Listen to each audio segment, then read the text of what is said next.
Hi everyone, कैसे आप सब लोग। उम्मीद है आप सब लोग ठीक होंगे।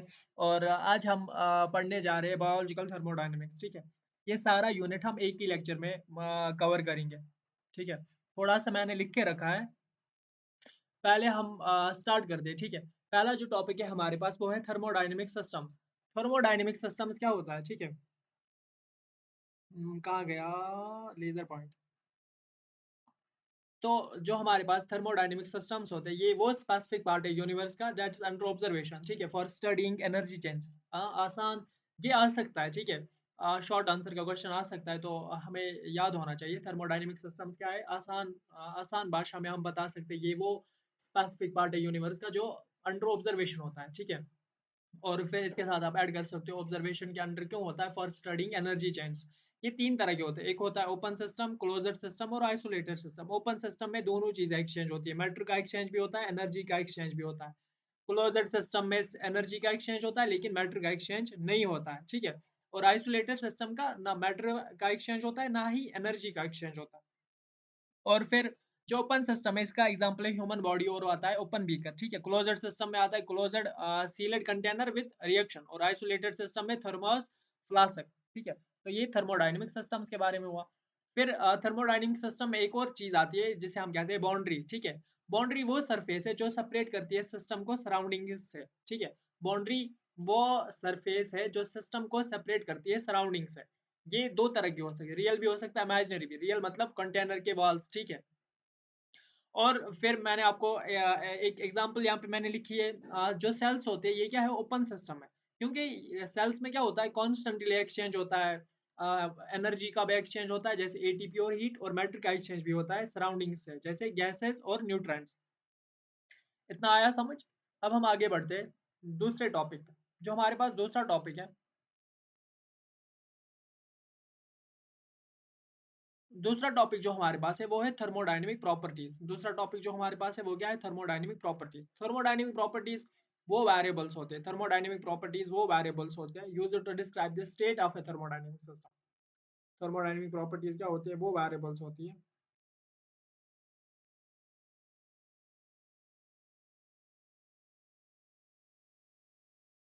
थर्मोडायनेमिक जो प्रॉपर्टीज है ये वो वेरिएबल्स है used to describe the state of a thermodynamic system, जिससे हम डिस्क्राइब करते हैं state of a thermodynamic system. दो तरह के होते हैं, इंटेंसिव और होता है हमारे पास एक्सटेंसिव। इंटेंसिव जो होता है ये इंडिपेंडेंट होता है सिस्टम साइज के। ठीक है, independent of system size. Examples है प्रेशर और टेम्परेचर। ठीक है, एग्जांपल्स क्या है, प्रेशर और टेम्परेचर। और एक्सटेंसिव ये डिपेंडेंट होता है सिस्टम साइज पे।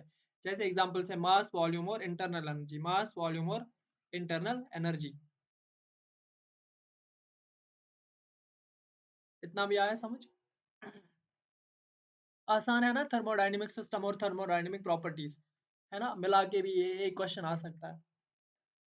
फिर एक और चीज हमें पढ़नी है स्टेट फंक्शन और पाथ फंक्शन के बारे में। स्टेट फंक्शन जो होता है ये डिपेंड करता है सिर्फ इनिशियल स्टेट और फाइनल स्टेट्स पे। ठीक है, एग्जांपल्स है इंट्रोपी है, इंथैल्पी है। ठीक है, इंट्रोपी है, इंथैल्पी और फ्री एनर्जी।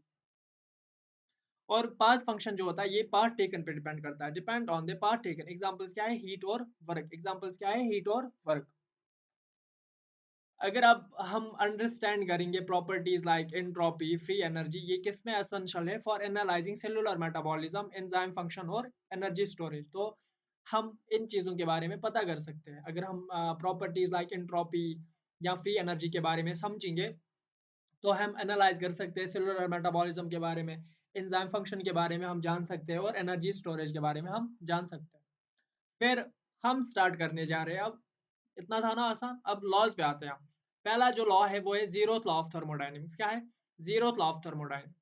जो जीरोथ लॉ ऑफ थर्मोडायनेमिक्स है ये क्या कहता है हमें, if two systems are each in thermal equilibrium, if two systems are each in thermal equilibrium with a third system,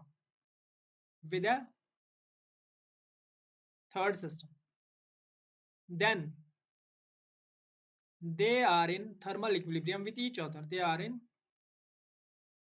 thermal equilibrium with each other.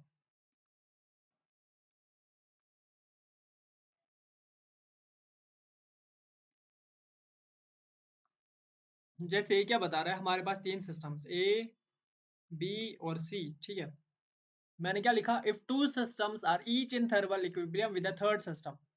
मैंने क्या लिखा, इफ टू सिस्टम्स, हमारे पास तीन सिस्टम्स ए बी सी। अब जो ये हमारे पास दो सिस्टम्स है, ये थर्मल इक्विलिब्रियम में इसके साथ क्या है, इसके साथ क्या है, थर्मल इक्विलिब्रियम, टी लिखता हूँ। इफ टू सिस्टम्स ये दो systems are each in thermal equilibrium, if two systems are each in thermal equilibrium, A B system जो हमारे पास है are each in thermal equilibrium with the third system, ये हमारे पास फर्स्ट सिस्टम है, ये हमारे पास सेकंड है, ये हमारे पास थर्ड सिस्टम है। ठीक है, पहले दो सिस्टम जो है ये थर्मल इक्विलिब्रियम है किसके साथ, थर्ड सिस्टम के साथ। हम ऐसे कह सकते हैं ए सी के थर्मल इक्विलिब्रियम में है और बी भी सी के थर्मल इक्विलिब्रियम में। तो हम क्या कह सकते हैं, जो ये तीनों के तीनों एक दूसरे के क्या होंगे, then they are in thermal equilibrium with each other, तो ये एक दूसरे के थर्मल इक्विलिब्रियम में होंगे। ठीक है, तो हम क्या लिख सकते हैं, ए बी के थर्मल इक्विलिब्रियम में और बी सी के थर्मल इक्विलिब्रियम में, या आप ऐसे कह सकते हो ए बी के थर्मल इक्विलिब्रियम में, बी ए के थर्मल इक्विलिब्रियम में। ठीक है, ऐसे ही ए सी के थर्मल इक्विलिब्रियम में, सी ए के थर्मल इक्विलिब्रियम में, है ना। जो हम सिंपली लिखते हैं ए बी के थर्मल इक्विलिब्रियम में, बी सी के थर्मल इक्विलिब्रियम में, यानी ये तीनों के तीनों एक दूसरे के थर्मल इक्विलिब्रियम में। इतना आया समझ। या हम ऐसे भी कह सकते हैं, अगर ए बी के थर्मल इक्विलिब्रियम में, ठीक है, और बी सी के थर्मल इक्विलिब्रियम में, तो हम कह सकते हैं ए सी के थर्मल इक्विलिब्रियम में होगा, है ना, क्योंकि ए बी के थर्मल इक्विलिब्रियम में और यही बी सी के थर्मल इक्विलिब्रियम में होगा, तो हम क्या कह सकते हैं, ए सी के थर्मल इक्विलिब्रियम में होगा। तो इसी को हम फिर ऐसे ही कह सकते हैं, ये तीनों के तीनों क्या होंगे, एक दूसरे के थर्मल इक्विलिब्रियम में होंगे। इतना आया समझ। जीरो लॉ ऑफ थर्मोडायनेमिक्स क्या कहता है, if two systems are each in thermal equilibrium with a third system then they are in thermal equilibrium with each other. ठीक है, ये इसकी ये इसका स्टेटमेंट है। ठीक है, अब ये जो लॉ है ये डिफाइन क्या करता है, this law defines temperature in thermodynamics. ये लॉ क्या करता है, define this law defines temperature in thermodynamics. ये लॉ क्या डिफाइन करता है, टेम्परेचर इन थर्मोडायनेमिक्स। और इसके साथ साथ ये हमें अलो करता है यूज ऑफ थर्मोमीटर्स का, हम थर्मोमीटर्स का यूज करें, हम टेम्परेचर स्केल्स का यूज करें, by ensuring a consistent measurement of thermal equilibrium, by ensuring a consistent measurement of thermal equilibrium, जो कि हम इस पॉइंट को लिखेंगे। ठीक है, it ensures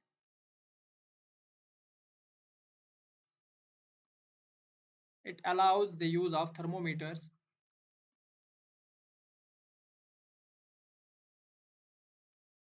and temperature scales। ठीक है, by ensuring a consistent measurement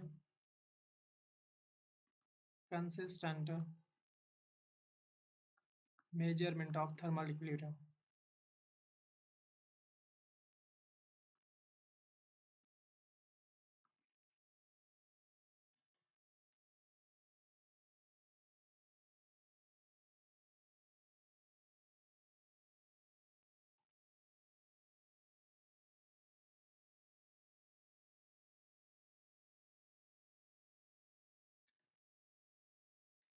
ये क्या करता है, ये हमें अलो करता है हम यूज करें थर्मोमीटर्स का, हम टेम्परेचर स्केल्स का यूज करें, जिससे हम कंसिस्टेंट मेजरमेंट निकाले थर्मल इक्विलिब्रियम का। तो यही लिखा हमने, it allows use of thermometers and temperature scales by ensuring या consistent measurement of thermal equilibrium, by ensuring the consistent measurement of thermal equilibrium। अब कोई बताएगा थर्मल इक्विलिब्रियम क्या होता है। थर्मल इक्विलिब्रियम हम कह सकते हैं no net heat flow between systems, no net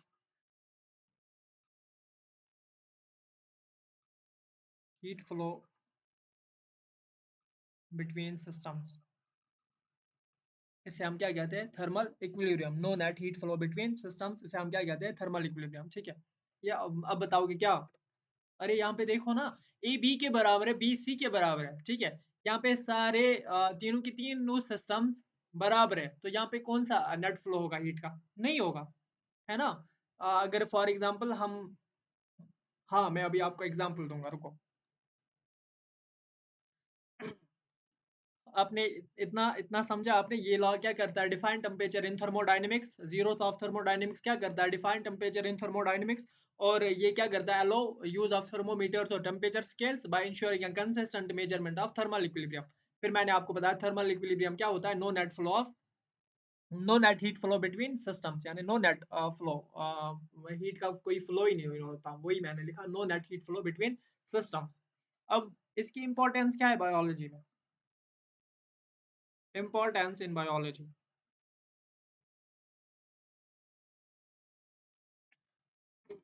helps maintain body temperature in homeothermic organisms, ठीक है।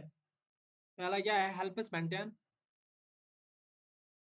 Body temperature in homeothermic organisms, body temperature in homeothermic organisms,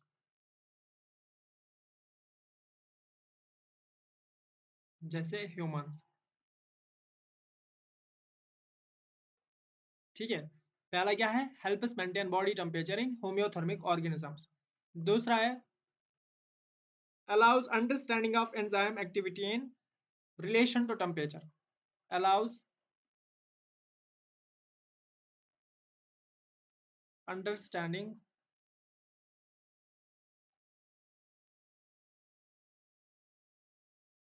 of enzyme activity in relation to temperature, ठीक है।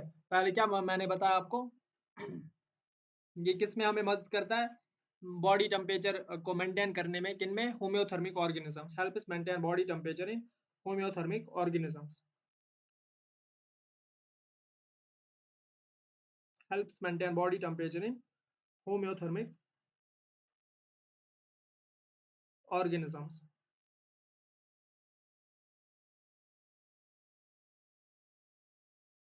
दूसरा मैंने बताया आपको, ये हमें बताता है allows understanding of enzyme activity in relation to temperature. इसका मतलब क्या है, जो जीरो लॉ है ये हमें किस में मदद करता है, ठीक है। Hell allows us to measure, एक तो मेजर और कंट्रोल टेम्परेचर एक्यूरेटली, ठीक है। जिससे हम स्टडी करते हैं एंजाइम की एक्टिविटी कैसे चेंज होती है टेम्परेचर्स के साथ, एंजाइम की एक्टिविटी कैसे चेंज होती है टेम्परेचर के साथ, तो यही लिखा है इन रिलेशन टू टेम्परेचर, यानी एंजाइम एक्टिविटी के बारे में हम समझते हैं टेम्परेचर से एंजाइम की एक्टिविटी ये कैसे चेंज होती है, एंजाइम की एक्टिविटी कैसे चेंज होती है। तो यही दो मैंने पॉइंट्स लिखे, एक लिखा मैंने, एक तो मेंटेन करता है, करके रखता है बॉडी टेम्परेचर होम्योथर्मिक ऑर्गेनिजम्स में, जो मैंने लिखा help us maintain body temperature in homeothermic organisms. दूसरा मैंने लिखा allows understanding of enzyme activity in relation to temperature, allows understanding of enzyme activity in relation to temperature, ठीक है। यही दो पॉइंट्स मैंने लिखे। और है basis for tools like calorimeter, basis किसका है, basis for tools like calorimeter,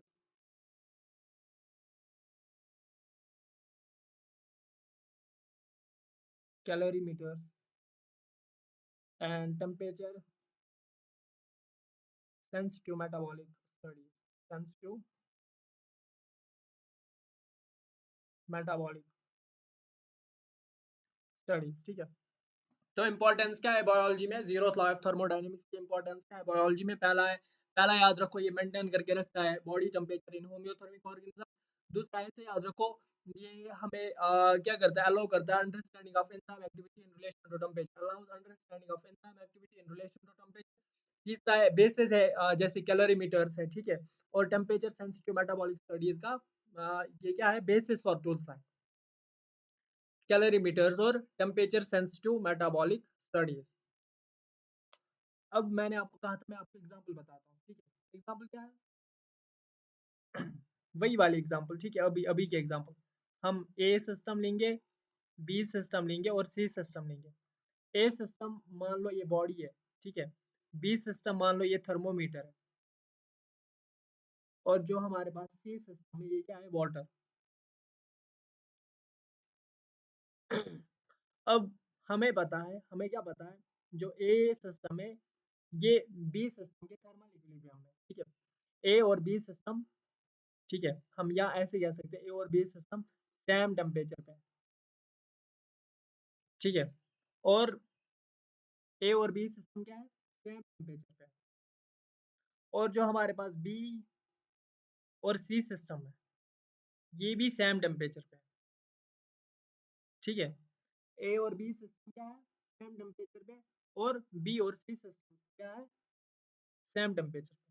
तो हम कह सकते हैं ए और सी सिस्टम क्या होगा, ये भी सेम टेम्परेचर पे होगा। तो हम क्या कह सकते हैं, ए और सी सिस्टम क्या है, ये भी सेम टेम्परेचर पे होगा, इवन विदाउट डायरेक्ट कंटेक्ट, ठीक है। हमने बॉडी और वाटर को कंटेक्ट में नहीं लाया, हम कह रहे ये जो ए और बी है ये क्या है, सेम टेम्परेचर पे है। और फिर मैंने बताया बी और सी क्या है, ये भी क्या है, सेम टेम्परेचर पे। तो मैंने क्या रिजल्ट निकाला, मैंने निकाला जो ए और सी है ये भी सेम टेम्परेचर पे है, ठीक है। तो यही हमें जीरो लॉ ऑफ थर्मोडायनेमिक्स बताता है।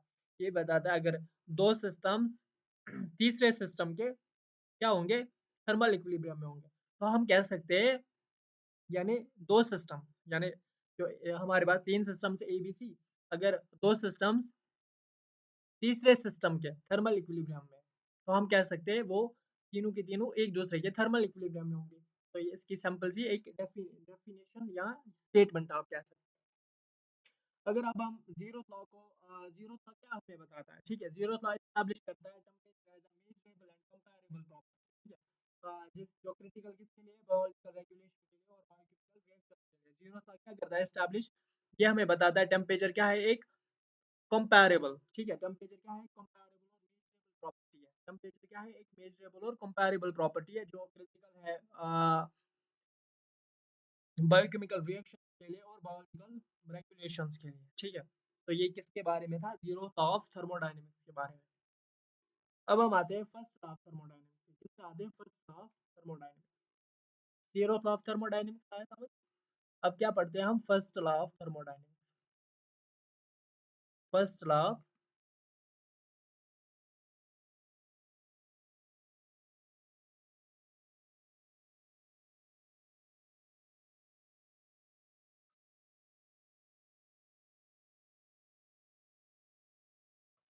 अब हम क्या पढ़ते हैं, फर्स्ट लॉ ऑफ थर्मोडायनेमिक्स। पहले देखो,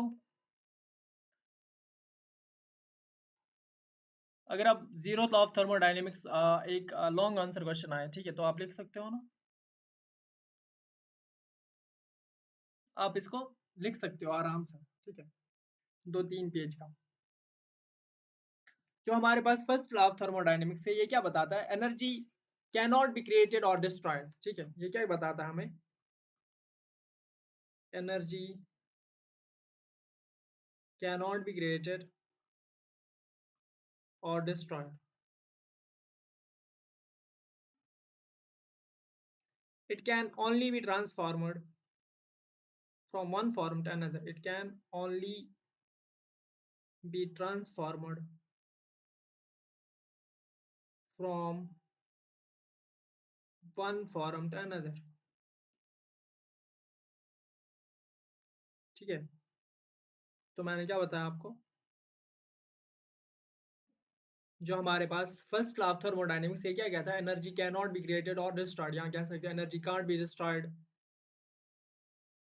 कांट बी क्रिएटेड और डिस्ट्रॉयड, ना हम इसे क्रिएट कर सकते हैं ना डिस्ट्रॉय कर सकते हैं, ये सिर्फ इसको हम ट्रांसफॉर्म कर सकते हैं from one form to another, it can only be transformed from one form to another.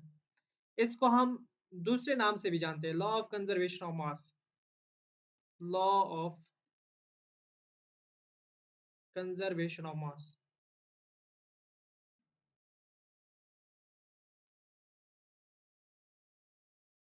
ठीक है। इतना आया समझ। अब इसका मैथमेटिकल देखो, जो डेल्टा यू है वो क्यू माइनस डब्ल्यू है, ठीक है। डेल्टा यू पता है, चेंज इन इंटरनल एनर्जी,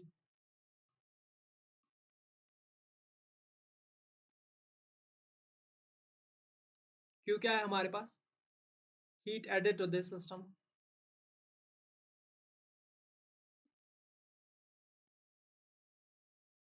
और डब्ल्यू क्या है हमारे पास, work done by this system.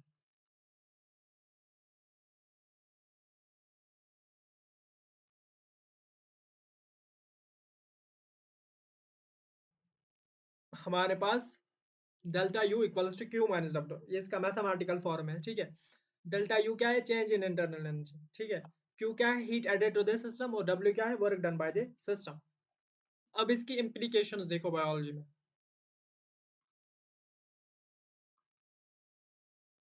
पहला क्या है, एटीपी फॉर्मेशन।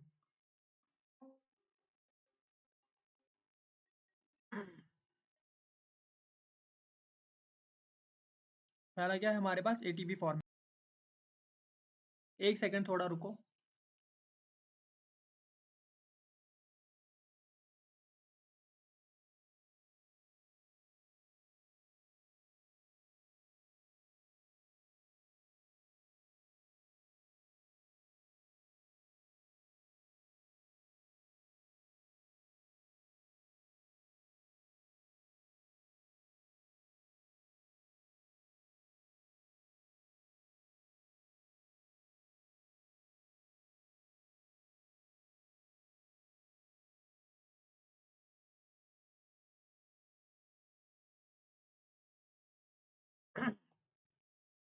ठीक, इम्प्लीकेशंस क्या है इसकी।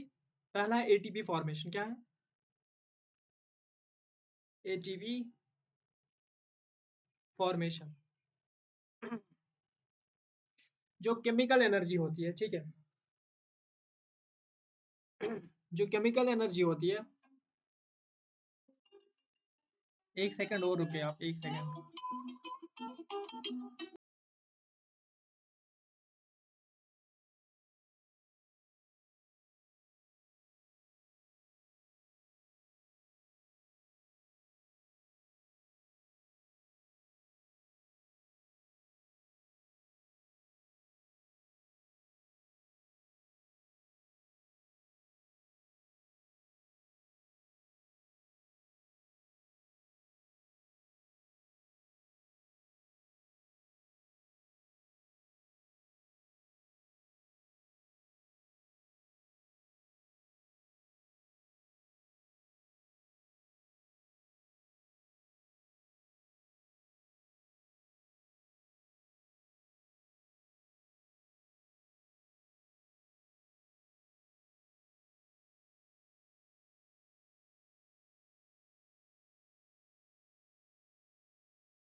सॉरी, आपको इतना वेट करना पड़ा, ठीक है।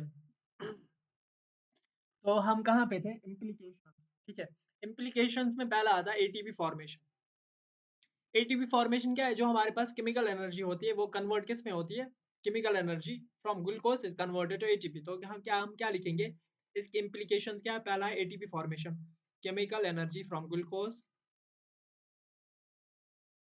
chemical energy from glucose is converted to ATP from glucose is converted to ATP. ठीक है, ये इसकी पहली इंप्लीकेशन है। दूसरा है मसल कॉन्ट्रैक्शन। पहला क्या है, एटीपी फॉर्मेशन, यानी जो केमिकल एनर्जी है ग्लूकोज की, वो कन्वर्ट किस में होती है, एटीपी में। मसल कॉन्ट्रैक्शन में जो केमिकल एनर्जी होती है वो किस में कन्वर्ट होती है, मैकेनिकल एनर्जी में। जिससे क्या होता है, मसल कॉन्ट्रैक्ट होता है। और फिर हमारे पास है लास्ट, एक्टिव ट्रांसपोर्ट। लास्ट नहीं है, इसके बाद और है। एक्टिव ट्रांसपोर्ट जो एटीपी, ठीक है, energy from ATP drives ion movement. ठीक है, एक्टिव ट्रांसपोर्ट पता है ना, एक्टिव ट्रांसपोर्ट के लिए क्या चाहिए, हमें एटीपी चाहिए। यानी क्या लिखेंगे, energy from ATP drives ion movement. तो क्या क्या पढ़ा हमने, एक पढ़ा हमने एटीपी फॉर्मेशन, यानी हमने बताया केमिकल एनर्जी जो ग्लूकोज की होती है वो कन्वर्ट किस में हो जाती है, एटीपी में कन्वर्ट हो जाती है। और फिर मैंने बताया आपको मसल कॉन्ट्रैक्शन में केमिकल एनर्जी मैकेनिकल एनर्जी में कन्वर्ट होती है। फिर मैंने इसके साथ साथ मैंने आपको बताया एक्टिव ट्रांसपोर्ट जो एनर्जी एटीपी से आती है, ठीक है, energy from ATP drives ion movement. इसी के साथ साथ होता है थर्मोजेनेसिस। जो इन्फेंट्स होते हैं, ठीक है, उनमें जो ब्राउन फैट होता है वो कन्वर्ट होता है एनर्जी टू हीट। ठीक है, हम क्या लिखेंगे, ब्राउन फैट इन इन्फेंट्स। ठीक है, converts energy into heat, energy to heat. ठीक है, थर्मोजेनेसिस किसे कहते हैं, ब्राउन फैट जो होता है इन्फेंट्स में वो क्या करता है, कन्वर्ट करता है एनर्जी हीट में, कन्वर्ट्स एनर्जी टू हीट। उसे हम क्या कहते हैं, थर्मोजेनेसिस। और इसके साथ साथ फोटोसिंथेसिस। फोटोसिंथेसिस में पता है ना, लाइट एनर्जी केमिकल एनर्जी में कन्वर्ट होती है। फोटोसिंथेसिस में क्या होता है, लाइट एनर्जी केमिकल एनर्जी में कन्वर्ट होती है। तो बायोलॉजिकल इंप्लीकेशंस कितनी है, पहले मैंने आपको क्या बताया, जरा बताओ। पहला मैंने आपको क्या बताया, एटीपी फॉर्मेशन। दूसरा मैंने बताया आपको मसल कंट्रैक्शन। तीसरा मैंने बताया आपको एक्टिव ट्रांसपोर्ट। चौथा मैंने आपको बताया थर्मोजेनेसिस। और लास्ट मैंने आपको बताया फोटोसिंथेसिस। लास्ट मैंने क्या बताया, फोटोसिंथेसिस। अब एग्जांपल्स देखो, एग्जांपल्स क्या है हमारे पास, mitochondria is the power house of the cell. Mitochondria की बात हो रही है, ठीक है। इन माइटोकॉन्ड्रिया, माइटोकॉन्ड्रिया क्या करता है, जो ब्रेक डाउन होता है ग्लूकोज का, the breakdown of glucose releases energy, the breakdown of glucose releases energy। ठीक है, stored as ATP, the breakdown of glucose releases energy जो स्टोर कैसे रहता है, एटीपी के फॉर्म में। यूज्ड इन बायोसिंथेसिस मूवमेंट और आयन ट्रांसफर। जो किस में यूज आता है, यूज्ड इन बायोसिंथेसिस, ठीक है, मूवमेंट में और आयन ट्रांसपोर्ट।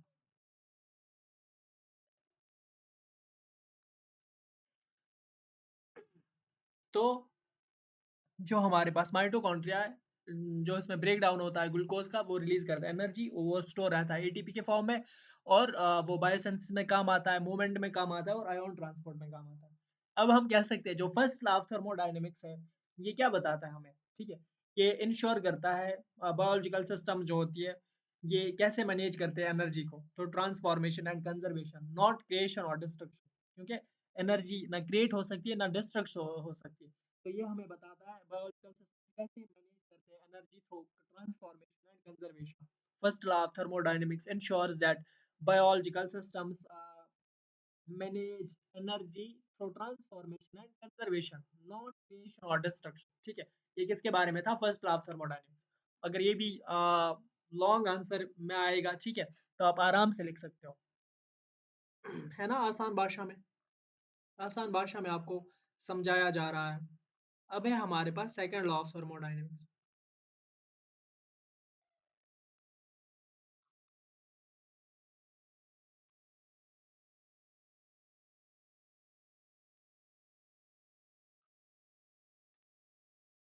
अब जो हमारे पास सेकंड लॉ ऑफ थर्मोडायनेमिक्स है, इसके साथ साथ इसकी बायोलॉजिकल मीनिंग है।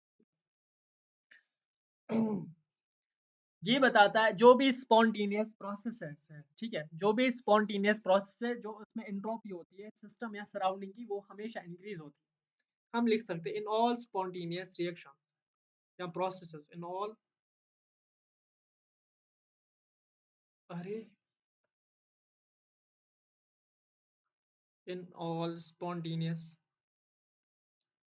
processes, in all spontaneous processes, the total entropy of the system, the total entropy of the system and the surroundings always increases, and surroundings always increases, ठीक है। Entropy पता है ना, एंट्रोपी किसे याद है? ये क्या बताता है, जो भी स्पॉन्टेनियस प्रोसेसेस होती है, ठीक है, जो भी स्पॉन्टेनियस प्रोसेस होती है उनमें जो टोटल एंट्रोपी होती है वो फिर सिस्टम या सराउंडिंग्स की हो, ठीक है, of this system and surroundings always increases, ये हमेशा क्या होती रहती है, इंक्रीज होती रहती है। एंट्रोपी पता है ना, डिग्री ऑफ रैंडमनेस, ठीक है, पता है ना, क्या हम लिख सकते हैं, अ मेजर ऑफ डिसऑर्डर और रैंडमनेस।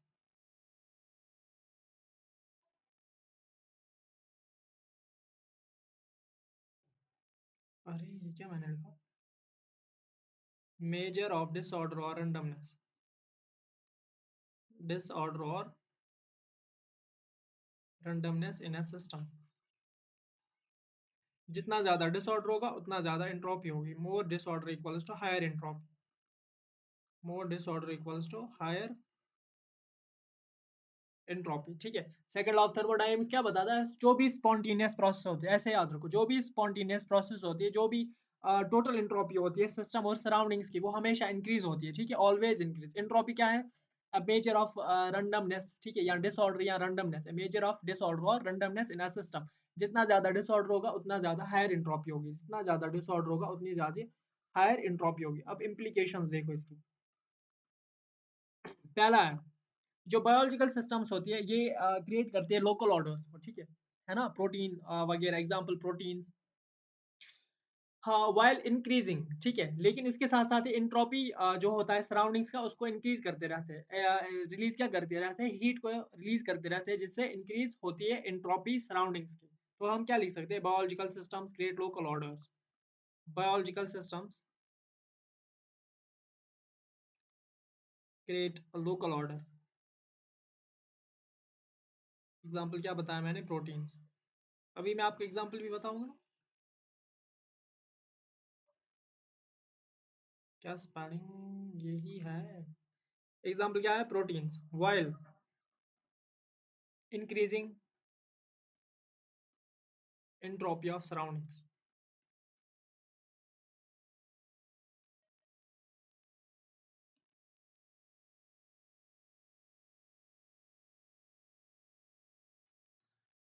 पहला इम्प्लीकेशन क्या मैंने बताया, जो भी बायोलॉजिकल सिस्टम्स होते हैं ये क्या क्रिएट करते हैं, लोकल ऑर्डर को क्रिएट करते हैं, क्या करते हैं, लोकल ऑर्डर को क्रिएट करते हैं, लेकिन जो सराउंडिंग्स की एंट्रोपी होती है वो इंक्रीज होती है, कैसे, क्योंकि हीट रिलीज हो जाती है, क्योंकि हीट रिलीज हो जाती है। फिर drivers spontaneous reactions like diffusion and metabolism, drivers spontaneous reaction, जो भी स्पॉन्टेनियस रिएक्शन है लाइक डिफ्यूजन है, मेटाबॉलिज्म है, ठीक है, इसके साथ साथ ये एक्सप्लेन करती है why energy must be constantly supply to maintain order in living organisms.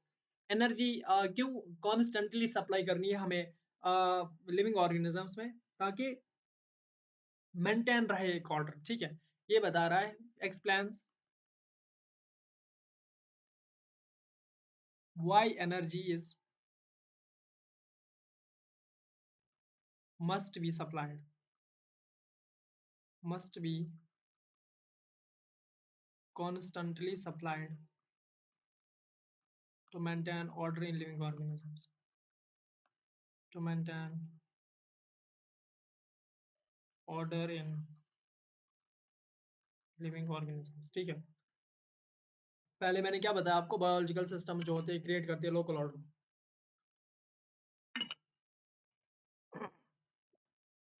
जो हमारे पास बायोलॉजिकल सिस्टम से क्रिएट क्या करते हैं, local order. Second law of thermodynamics पढ़ रहे हैं हम, ठीक है। तो लेकिन एंट्रोपी इंक्रीज होती है सराउंडिंग्स की, ठीक है। और स्पॉन्टेनियस रिएक्शंस होते हैं जैसे डिफ्यूजन और मेटाबॉलिज्म, उनको कराता है। और हमें बताता है एनर्जी क्यों चाहिए, कॉन्स्टेंटली सप्लाई क्यों होनी चाहिए, ताकि मेंटेन रहे ऑर्डर इन लिविंग ऑर्गेनिजम्स, ताकि मेंटेन रहे ऑर्डर इन लिविंग ऑर्गेनिज्म। ये हमें बताता है एनर्जी क्यों चाहिए कॉन्स्टेंटली, एनर्जी क्यों चाहिए constantly, must be constantly supplied to maintain order in living organisms. अब एग्जांपल देखो, diffusion of solutes from high concentration to low concentration. Diffusion of solutes from high concentration to low concentration. अब यहाँ पे बताओ entropy increase होगी ना,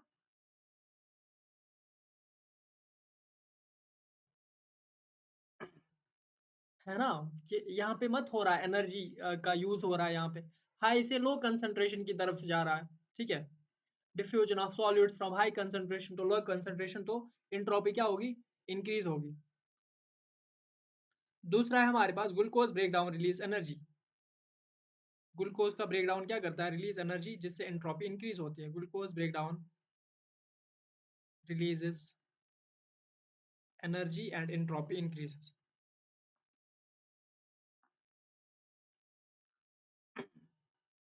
protein folding increases local order, but overall entropy increases due to heat release, ठीक है। Protein folding increases local order, but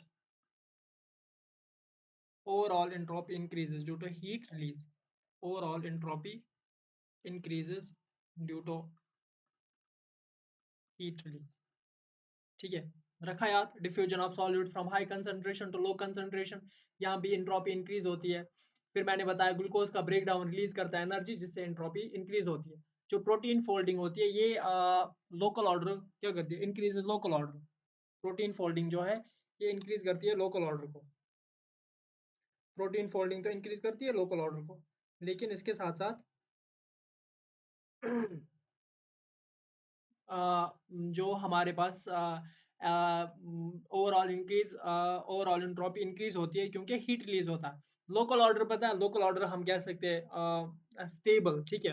एक stable structured shape बने, उसे हम लोकल ऑर्डर कहते हैं। यानी random chain of amino acids, ठीक है। फिर वो एक अच्छा सा स्टेबल सा ये बनाए, और उसी को हम लोकल ऑर्डर कहते हैं। लेकिन वो बनने में क्या होता है, रिलीज होती है हीट, जिससे ओवरऑल एंट्रोपी इंक्रीज हो जाती है। तो इसके तीन एग्जांपल्स है, diffusion of solutes from high concentration to low concentration, glucose breakdown release energy, जिससे एंट्रोपी इंक्रीज होती है, और प्रोटीन फोल्डिंग, ठीक है। प्रोटीन फोल्डिंग इंक्रीज करता है लोकल ऑर्डर को, लेकिन एंट्रोपी इंक्रीज होती है क्योंकि due to release of heat, या तो ड्यू टू हीट रिलीज। अब देखो फ्री एनर्जी और entropy, free energy and entropy.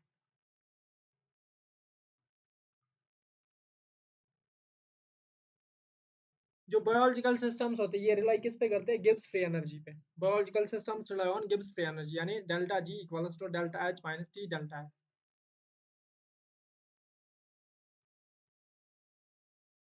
अब डेल्टा जी पता है Gibbs free energy, delta H क्या है बताओ, एंथैल्पी। डेल्टा एस क्या है, एंट्रोपी। ये क्या है, एंथैल्पी। ये क्या है, गिब्स फ्री एनर्जी।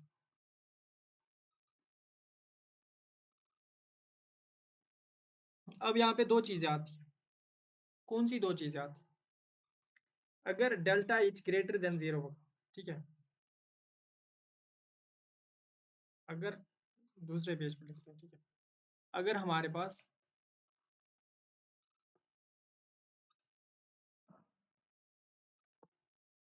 अगर हमारे पास delta G greater than zero होगा, तो वो नॉन स्पॉन्टेनियस होती है। मतलब हमें एनर्जी की रिक्वायरमेंट है। अगर आप delta G less than zero होगा, तो वो स्पॉन्टेनियस होता है। वो क्या होता है, स्पॉन्टेनियस। मतलब हमें एनर्जी की जरूरत नहीं है, हमें एनर्जी की जरूरत नहीं है।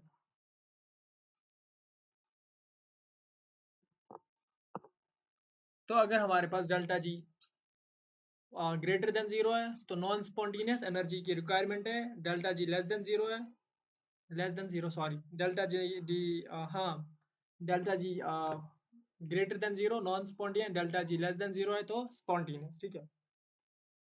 अब जो ये हमारे जो सेकंड लॉ ऑफ थर्मोडायनेमिक्स जो कि हमने पढ़ा, सेकंड लॉ ऑफ थर्मोडायनेमिक्स हमें क्या बताता है, डायरेक्शन ऑफ मेटाबॉलिक प्रोसेसेस, ठीक है। और लिविंग ऑर्गेनिजम्स को क्यों कॉन्स्टेंटली इनपुट चाहिए एनर्जी, ताकि मेंटेन रहे हाईली ऑर्डर्ड स्टेट, क्या रहे, मेंटेन हाईली ऑर्डर्ड स्टेट। ये हमें कौन बताता है, सेकंड लॉ ऑफ थर्मोडायनेमिक्स। एक तो डायरेक्शन मेटाबॉलिक प्रोसेस का बताता है, और इसके साथ साथ why living organisms must constantly input energy to maintain their highly ordered state.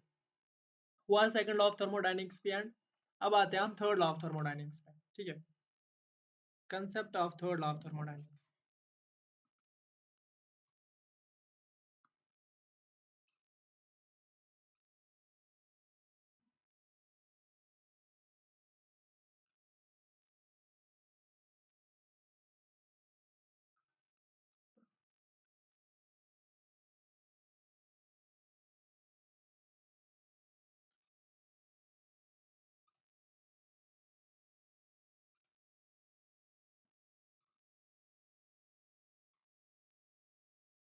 जो हमारे पास थर्ड लॉ ऑफ थर्मोडायनेमिक्स ये क्या बताता है, अगर अगर हमारे पास एक परफेक्ट क्रिस्टलाइन होगा, ठीक है, अगर हमारे पास परफेक्ट क्रिस्टलाइन सब्सटेंस का टेम्परेचर एब्सोल्यूट जीरो हो जाएगा, ठीक है, अप्रोच एब्सोल्यूट जीरो, तो जो इसकी एंट्रोपी है वो भी जीरो हो जाएगी, तो इसकी एंट्रोपी भी जीरो हो जाएगी। हम लिखेंगे if the temperature of,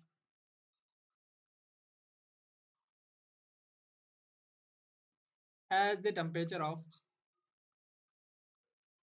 as the temperature of a perfect crystalline substance, perfect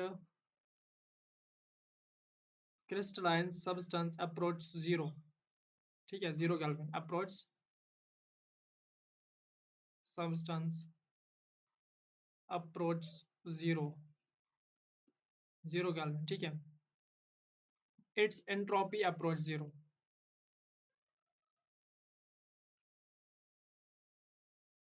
तो जो इसकी एंट्रोपी है वो भी जीरो हो जाएगी, ठीक है। यानी अगर हमारे पास टेम्परेचर जीरो होगा, है ना, अगर हमारे पास टेम्परेचर जीरो होगा एब्सोल्यूट क्रिस्टलाइन सब्सटेंस का, ठीक है, यानी परफेक्ट क्रिस्टलाइन सब्सटेंस का जो टेम्परेचर है वो क्या हो जाएगा, एब्सोल्यूट जीरो।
हाँ, कॉल आ जाती है बीच बीच में, इसीलिए थोड़ा सा आपको वेट करना पड़ता है।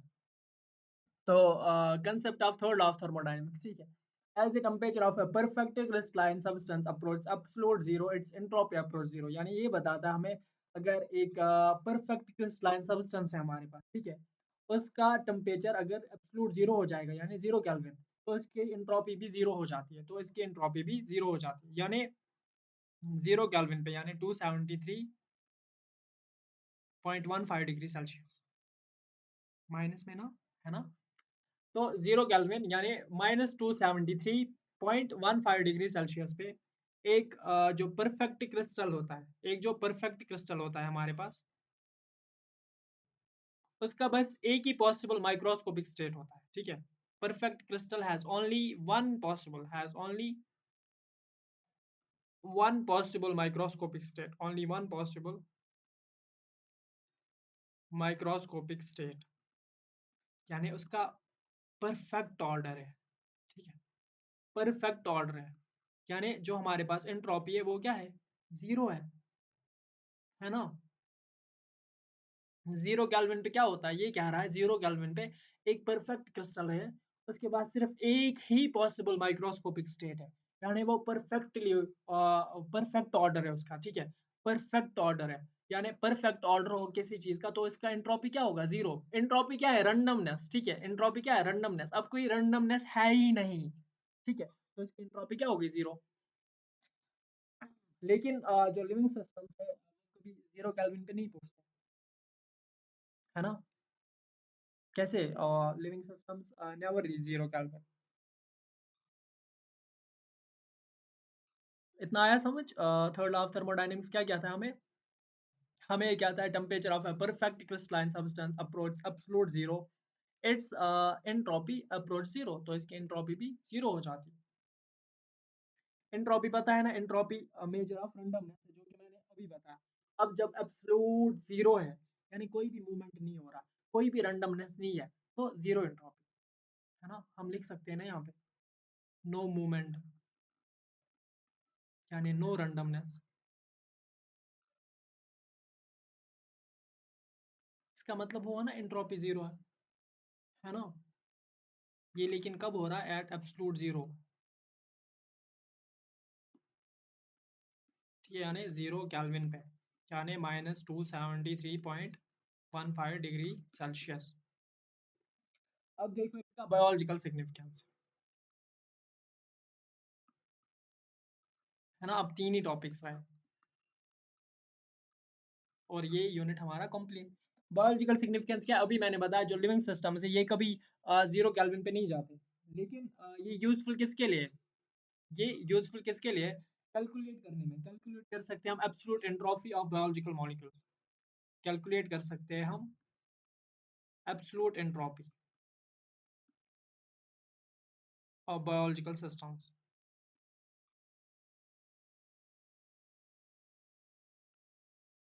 इसके साथ साथ हम समझ सकते हैं cold adaptations in psychrophilic organisms, ठीक है, वो ऑर्गेनिज्म जो कोल्ड रीजन्स में रहते हैं, ठीक है। अंडरस्टैंडिंग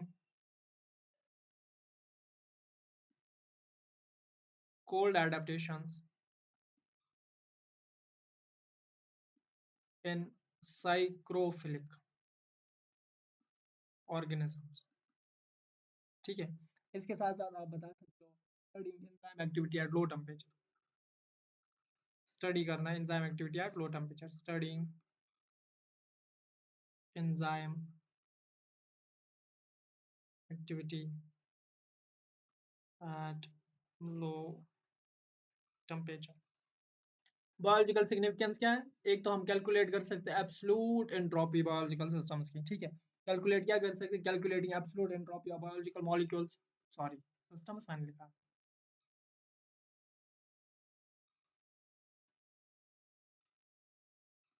इसके साथ साथ अंडरस्टैंड हम समझ ठीक है, हम समझ पाते हैं cold adaptations in psychrophilic organisms, और स्टडी करते हैं enzyme activity at low temperature, और क्या करते हैं, स्टडी करते हैं enzyme activity at low temperature. इसका एग्जांपल क्या है, एग्जांपल इसका प्रोटीन्स एट लो, तो प्रोटीन्स होते हैं लो टेम्परेचर, वो क्या करते हैं, show reduced molecular helping in structural study, cryo electron microscopy, ठीक है, जो प्रोटीन्स होते हैं लो टेम्परेचर पे proteins at very low temperature show reduced motion, show reduced molecular motion.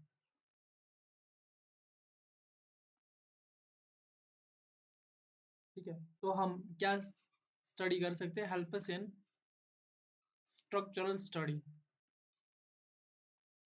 structural study by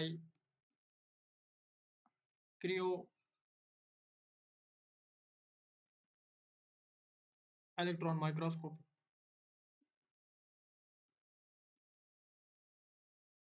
microscopy यानी Creo electron microscopy.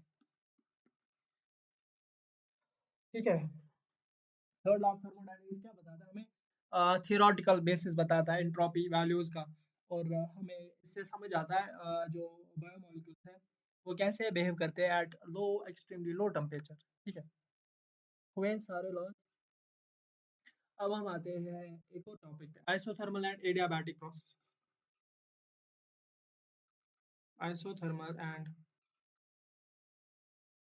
Adiabatic processes. अब इसको यहाँ पे देखो और इसको इधर देखो। आइसोथर्मल प्रोसेस वो प्रोसेस होती है जिसमें टेम्परेचर कांस्टेंट रहे। ठीक है, हम लिखेंगे जिसमें टेम्परेचर क्या रहता है? कांस्टेंट रहता है। ठीक है, यानी अब अगर टेम्परेचर जीरो है, चेंज इन टेम्परेचर जीरो है, तो इंटरनल एनर्जी की चेंज भी जीरो होगा। ठीक है, तो इंटरनल एनर्जी चेंज भी जीरो होगा। Temperature change in temperature zero है तो चेंज इन इंटरनल एनर्जी भी जीरो होगा। कोई भी अगर हम हीट ऐड करेंगे वो वर्क डन के बराबर होगा। ठीक है, कोई भी हीट हम अगर ऐड करेंगे, एनी हीट एडेड, वो वर्क डन के बराबर होगा। कॉमन किन में होता है? जो स्लो बायोलॉजिकल रिएक्शंस होती है उनमें ये होता है। ठीक है, आइसोथर्मल प्रोसेस किन में होता है? Slow biological processes, slow biological processes. अगर कोई ग्राफ के बारे में बताए तो हाइपरबोलिक होता है। ठीक है, ये भी पॉइंट लिख सकते हो इसका। ये इसका ग्राफ जो होता है, ग्राफिकल रिप्रेजेंटेशन, वो हाइपरबोलिक है।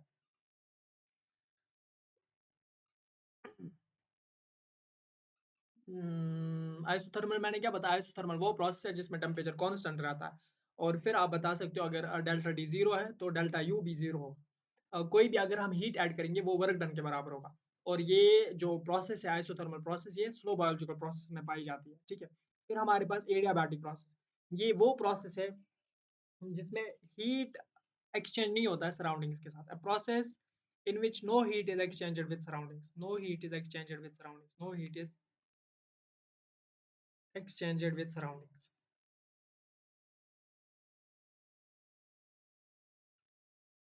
ठीक है, अब अगर यहाँ पे हीट जीरो है, ठीक है, तो change in internal energy minus work done के बराबर होता है। किसके बराबर होता है? माइनस वर्क डन के बराबर होता है।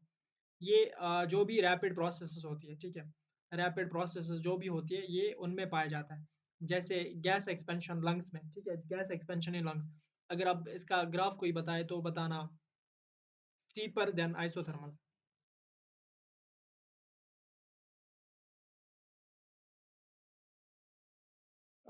एडियाबैटिक प्रोसेस किसे कहते हैं? जिसमें नो हीट एक्सचेंज हो with surroundings, no heat is exchanged with surroundings, जिसमें कोई भी हीट एक्सचेंज नहीं हो सराउंडिंग्स के साथ। तो अगर हमारे पास क्यू जीरो है तो हम कह सकते हैं तो चेंज इन इंटरनल एनर्जी है वो माइनस डब्ल्यू के बराबर है। जो चेंज इन इंटरनल एनर्जी है वो माइनस डब्ल्यू के बराबर है। तो आप ये कह सकते हो ना। अब बताओ कि ये कैसे आता है? ठीक है, अब कोई सोच रहा होगा अरे यार ये डेल्टा यू माइनस डब्ल्यू के बराबर कैसे आया? अभी हमने पढ़ा फर्स्ट लॉ ऑफ थर्मोडायनेमिक्स की में, क्या पढ़ा हमने? Delta U Q minus W के बारे में। क्यू माइनस डब्ल्यू के बारे में, ये क्या बता रहा हूँ मैं? Delta U Q minus W के बराबर है। अब हमने पहले पढ़ा आइसोथर्मल में टी कांस्टेंट रहता है।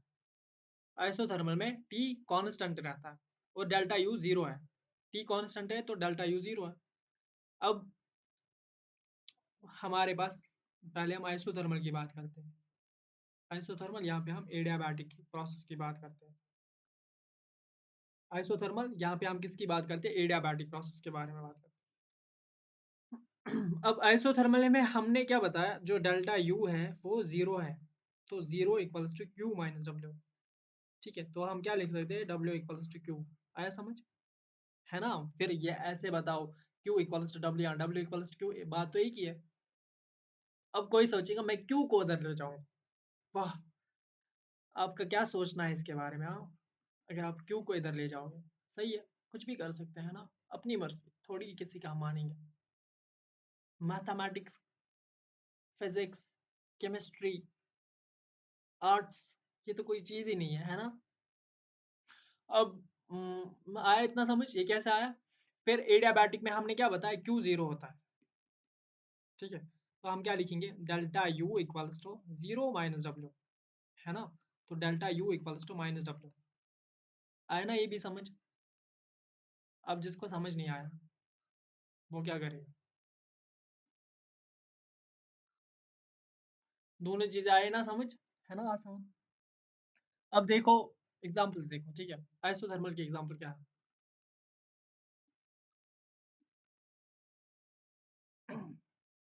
Enzyme catalysed reactions in buffered systems, और मेंटेन करके रखना कांस्टेंट टेम्परेचर, जैसे हमारी बॉडी का होता है 37 degree Celsius. Enzyme catalysed reactions in, ये एग्जांपल्स इन बायोलॉजी है, ठीक है, enzyme catalyse reactions in buffered systems। इसी के साथ साथ एक और है, मेंटेन करके रखना टेम्परेचर, ठीक है, constant temperature.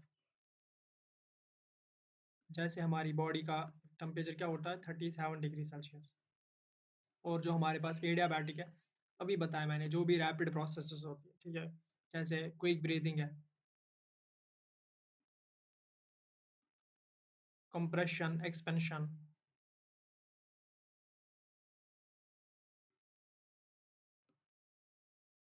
Compression expansion of lungs without heat exchange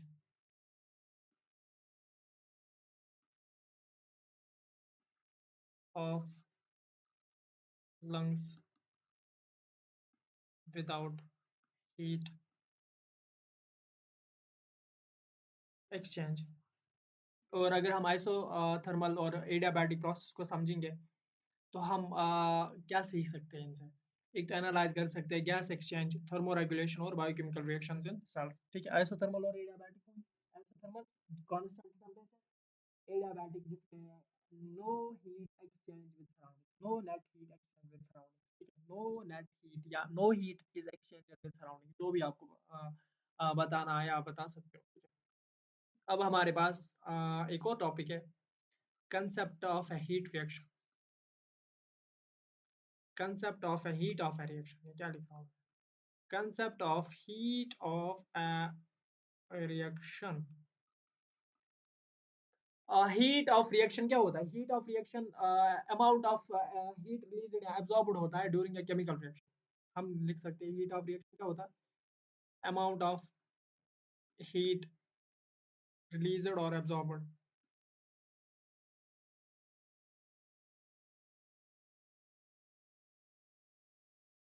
heat released और एब्जॉर्ब्ड ड्यूरिंग अ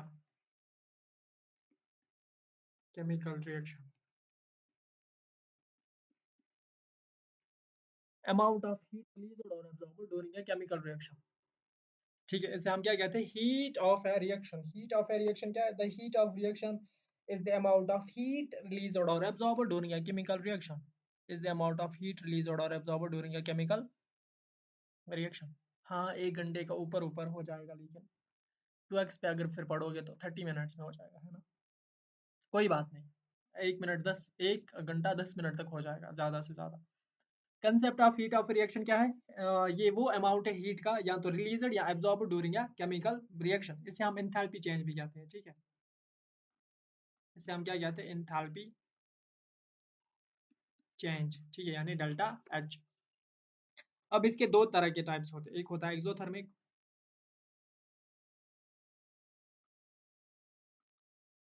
और होता है हमारे पास एंडोथर्मिक। एक्सोथर्मिक में delta H is less than zero, endothermic में delta H is greater than zero. इतना आया समझ? डेल्ट एक्सोथर्मिक में रिलीज होता है हीट, यानी ग्लूकोज ऑक्सीडेशन। इंडोथर्मिक में एब्जॉर्ब होता है हीट, फोटोसिंथेसिस। एक्सोथर्मिक में रिलीज होता है हीट, एक्सोथर्मिक में रिलीज होता है हीट, और डेल्टा एच क्या होता है, less than zero. Delta H क्या होता है, लेस देन जीरो। और इंडोथर्मिक में delta H greater than zero है, क्योंकि एब्जॉर्ब होती है हीट, हीट एब्जॉर्ब होती है।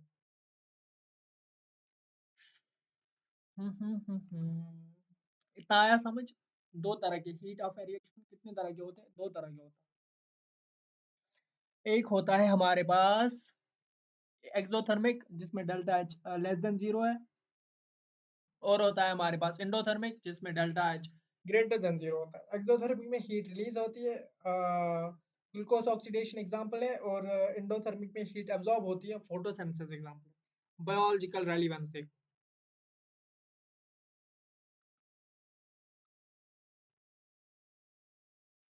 डिटरमाइन करता है रिएक्शन डायरेक्शन और फिजिबिलिटी, ठीक है। डिटरमाइन करता है रिएक्शन की डायरेक्शन और फिजिबिलिटी,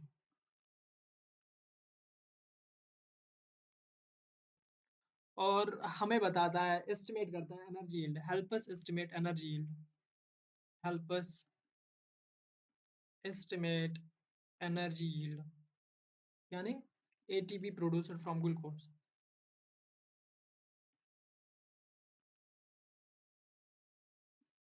और इसके साथ साथ क्रूशल होता है thermogenesis in humans, crucial for thermogenesis in mammals. Biological relevance क्या है, एक तो डिटरमाइन करता है रिएक्शन डायरेक्शन और feasibility, determines the reaction direction and feasibility. दूसरा मैंने बताया help us estimate energy yield. जैसे एग्जांपल हम कह सकते हैं ATP producer from glucose. Crucial होता है for thermogenesis in mammals, crucial होता है थर्मोजेनेसिस इन मैमल्स। अब एग्जांपल्स मैंने बताया, ग्लूकोज ऑक्सीडेशन है एक है हमारे पास फोटोसिंथेसिस।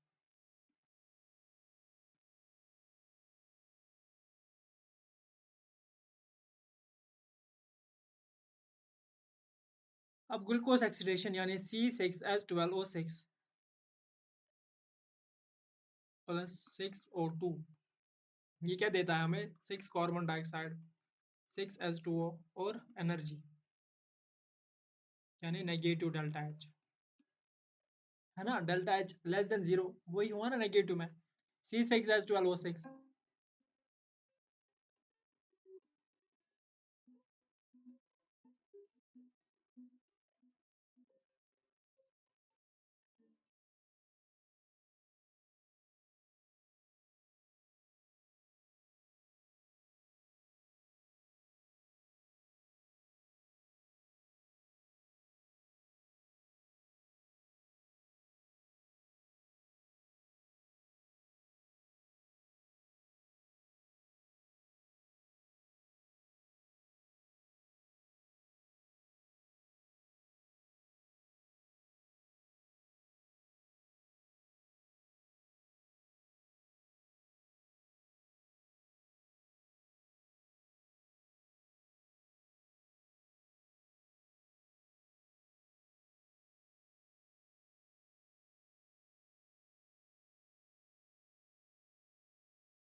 थोड़ा सा आपको और वेट करना पड़ा उसके लिए, सॉरी।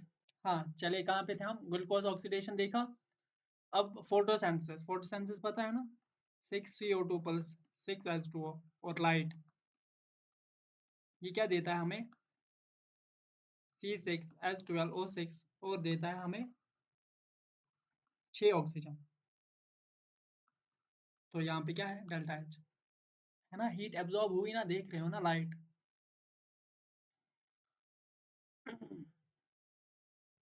तो ये इसके एग्जांपल्स हैं। अब हमारे पास लास्ट टॉपिक, अगर हम हीट ऑफ समझेंगे तो ये बायोकेमिस्ट्री मदद करता है, डिजाइन करता है बायो एनर्जेटिक मॉडल्स। और हमारा जो लास्ट टॉपिक है वो रहेगा importance of thermodynamics in biological system. Importance of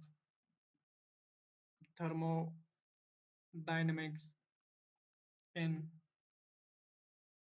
biological systems. Thermodynamics क्या इंपॉर्टेंस क्या है बायोलॉजिकल। तो जो थर्मोडायनेमिक्स है ये प्रोवाइड करता है फ्रेमवर्क, क्या करता है? प्रोवाइड करता है framework to understand how energy is transformed and used in living system. Framework to understand how energy is transformed and is used in living systems and is used in living systems. तो जो हमारे पास thermodynamics है ये क्या बताता है हमें? ये एक फ्रेमवर्क प्रोवाइड करता है, फ्रेमवर्क, ताकि हमें समझ आए एनर्जी कैसे ट्रांसफॉर्म होती है और कैसे हम यूज करते हैं इसको लिविंग सिस्टम्स में। ठीक है, अब इसके की रोल्स देखो। पहला है मेटाबॉलिज्म। पहला क्या है? मेटाबॉलिज्म, यानी ये हमें बताता है रिएक्शन स्पॉन्टेनियस है ना, help us analyse which reactions are spontaneous और किनको एटीपी की जरूरत है। ठीक है, यानी ये हमें बताता है कौन सी रिएक्शन स्पॉन्टेनियस है, किस रिएक्शन को एटीपी की जरूरत है। दूसरा है हमारे पास एंजाइम एक्शन। इसमें क्या होता है? जो थर्मोडायनेमिक प्रॉपर्टीज होती है जैसे डेल्टा एच है, डेल्टा जी है, ठीक है, ये इन्फ्लुएंस करती है रिएक्शन रेट और डायरेक्शन को। इन्फ्लुएंस क्या करती है? Reaction rate, direction. थर्म हम क्या कह सकते हैं, जो एंजाइम एक्शन में क्या होता है, थर्मोडायनेमिक पैरामीटर जो इन्फ्लुएंस करते हैं रिएक्शन रेट और डायरेक्शन को। फिर जो तीसरा है हमारे पास, फिर है होम्योस्टेसिस। होम्योस्टेसिस का मतलब है ये बैलेंस करके रखता है। ठीक है, बॉडी जो है मेंटेन करके रखता है एक stable internal environment using energy balance. ठीक है, जो बॉडी है वो मेंटेन क्या करके रखती है? Stable internal environment. Body maintains a stable internal environment using energy balance, using energy balance. फिर हमारे पास चौथा है बायो एनर्जेटिक्स। बायो एनर्जेटिक्स का मतलब है जो कि एटीपी प्रोडक्शन है ये और इसका यूटिलाइजेशन, ये क्या फॉलो करती है? Thermodynamic rules. ठीक है, जो हमारे पास एटीपी प्रोडक्शन और यूटिलाइजेशन है ये क्या फॉलो करती है? Thermodynamic rules. पहला क्या मैंने बताया? मेटाबॉलिज्म। मेटाबॉलिज्म का मतलब ये बताता है हमें कौन सी रिएक्शन स्पॉन्टेनियस है और किसको एटीपी की रिक्वायरमेंट चाहिए। एंजाइम एक्शन का मतलब मैंने आपको बताया, थर्मोडायनेमिक पैरामीटर जो होते हैं ये इन्फ्लुएंस करती है रिएक्शन रेट या डायरेक्शन को। होम्योस्टेसिस का मतलब जो बॉडी मेंटेन करके रखती है, बॉडी मेंटेन करके रखती है एक stable internal environment using energy balance. और बायो एनर्जेटिक्स का मतलब एटीपी प्रोडक्शन और इसका जो यूटिलाइजेशन ये क्या फॉलो करती है? Thermodynamic rules. ये क्या फॉलो करती है? Thermodynamic rules. फिर है हमारे पास प्रोटीन फोल्डिंग। प्रोटीन फोल्डिंग यानी ये किससे होती है? ड्रिवन बाय एंट्रोपी और एंथैल्पी। ठीक है, एंट्रोपी और एंथैल्पी चेंज से क्या होता है? Protein folding. ये हमें किस में मदद करता है? डिटरमाइन करता है स्ट्रक्चर फंक्शन रिलेशनशिप्स में, help us determine structure function relationship. इसके बाद लास्ट जो हमारे पास है वो है सिग्नल ट्रांसडक्शन। क्या है? Signal transduction. ठीक है, सिग्नल ट्रांसडक्शन में क्या होता है? इसमें कंफर्मेशन, ठीक है, जो किसकी होती है? Governed by energy shift, governed by energy shift. तो मैंने क्या बताया? मेटाबॉलिज्म। मेटाबॉलिज्म क्या है मैं बता देता हूँ, क्या पता आप लिख लो। Metabolism help analyze which reactions are spontaneous या और रिक्वायर एटीपी। ठीक है, एंजाइम एक्शन जो है इसमें आप क्या लिखेंगे? थर्मोडायनेमिक पैरामीटर जैसे डेल्टा एच है, डेल्टा एस है, डेल्टा जी है, इन्फ्लुएंस करती है रिएक्शन रेट्स और डायरेक्शन को। ठीक है, होम्योस्टेसिस, जो बॉडी है ये maintain, body maintains a stable internal environment using energy balance. और बायो एनर्जेटिक्स यानी ATP production and utilisation follows thermodynamic rules. फिर हमारे पास है प्रोटीन फोल्डिंग यानी driven by entropy enthalpy change, helps determine structure function relationship. ठीक है। Signal transduction में आप क्या लिखोगे, involves conformational change governed by energy shifts. अब देखो लास्ट पे देखो, लास्ट क्या है, जो हमारे पास सेलुलर रेस्पिरेशन है, एग्जांपल्स हैं। सेलुलर रेस्पिरेशन में कौन कौन सा यूज होता है?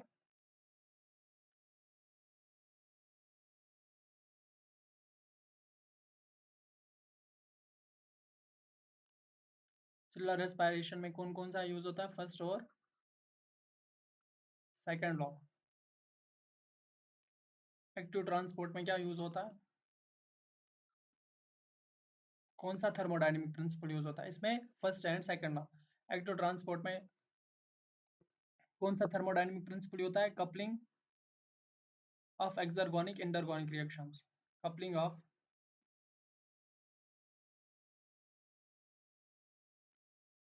Coupling of exergonic endergonic reactions. और ऐसी हमारे पास लास्ट है डीएनए रेप्लिकेशन। डीएनए रेप्लिकेशन में क्या होता है, रिक्वायर्स एटीपी इनपुट।